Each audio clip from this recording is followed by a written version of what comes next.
Much love, and I'm Wayne Johnson with Doc and Queen Ministries. Got a short lesson for you on today. I'm going to be coming from Luke, the second chapter. I've been studying Luke for years and wanted to study it again last night, but when I read the whole chapter of Luke, there was a particular verse that kind of hit me, and I'm like, how did this always go over my head? So I want to share it with you because it really hit me hard when I came upon it last night. So I know it's meant for me, and I just want to share it with you. It is verse 23 of the second chapter in Luke, and it reads, "It is written in the law of the Lord, when a mother's first baby is a boy, he shall be called special for the Lord."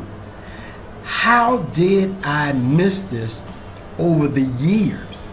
But as I read that and as it pricked my heart, it just shared with me how important this is, because me being a boy, or at least was a boy, I'm the first baby boy and the only from my mom.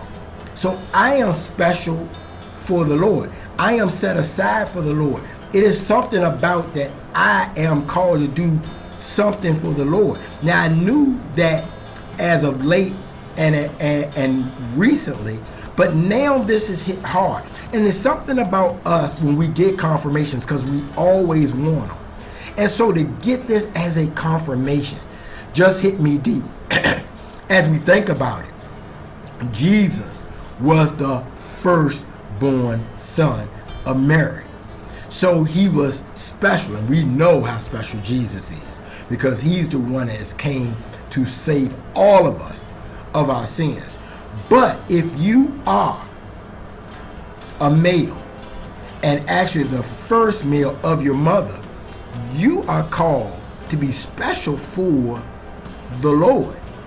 And this was very deep to me, and it just helps me to understand why I need to stand tall and make sure that I'm doing what thus says the Lord and what he has called for me to do. I hope that this has helped. We who are first baby boys who are born to our mother, first, we have a special calling on our life, and we need to do what God has called us to do. I hope that this has helped. Take care. God bless. And once again, much love.